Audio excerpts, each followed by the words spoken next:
During the 1950s, as Rayfield was building the St. Joe football program, the conference structure was prevalent throughout the state. Teams belonged to conferences such as the Little Dixie and the Cherokee, while the biggest schools were members of the almighty Big 8 Conference. But just as St. Joe was not constrained by the lines of a school district, it also chose independence over conference membership, and Rayfield used this to his advantage. St. Joe is a lot like Notre Dame, not confined to a conference, being an independent. You had the freedom to schedule who you wanted, when you could arrange it, where you were going to play, and Dad did that. Back in those days, they had conferences that were kind of regional. So you played in one conference and you played the schools that were right around you physically, pretty close by you. During my tenure at St. Joe, we were not part of a conference. We were independent, and we did play Little Dixie teams, but we beat Little Dixie teams all the time, Florence and Hazelhurst, etc. Well, we played Clint, we played Forest Hill, we played Chamberlain Hunt. But then St. Joseph would go in and out of these conferences, and when I was there, we were actually independent. We weren't in a conference, but we played teams from a lot of different conferences. So we would play teams from North. We played in the Delta a lot. We played in North Mississippi. We played on the coast. We played teams in the middle of Mississippi. So we had an experience of playing in a wider area than most people did if they were playing in a conference. And, with that ability, that led to people knowing, learning, and respecting St. Joe throughout the state. St. Joe quickly developed rivalries with schools all over the state, and in particular, the other small Catholic schools that dotted the landscape. I would say Byram. We just hated Byram.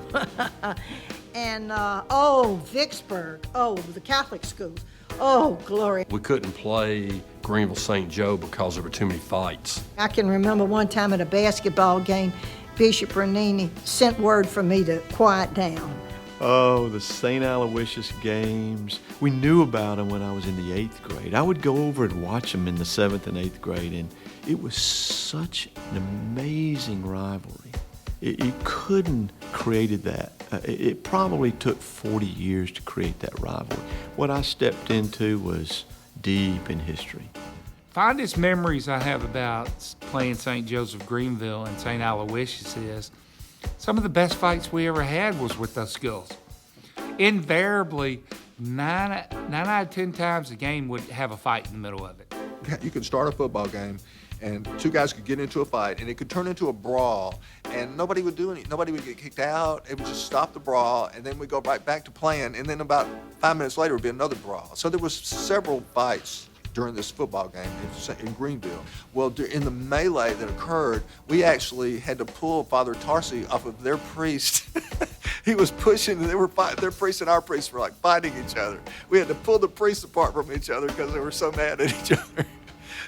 Of course, not every game involved mortal combat between priests, but their presence, as well as the nuns, was always felt by the players and added an extra element of motivation. The priests would all come to the game.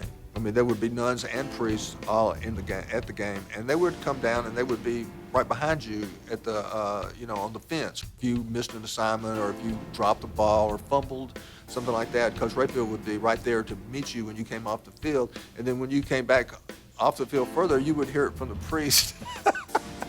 Which, come on, man. I'm doing the best I can out here,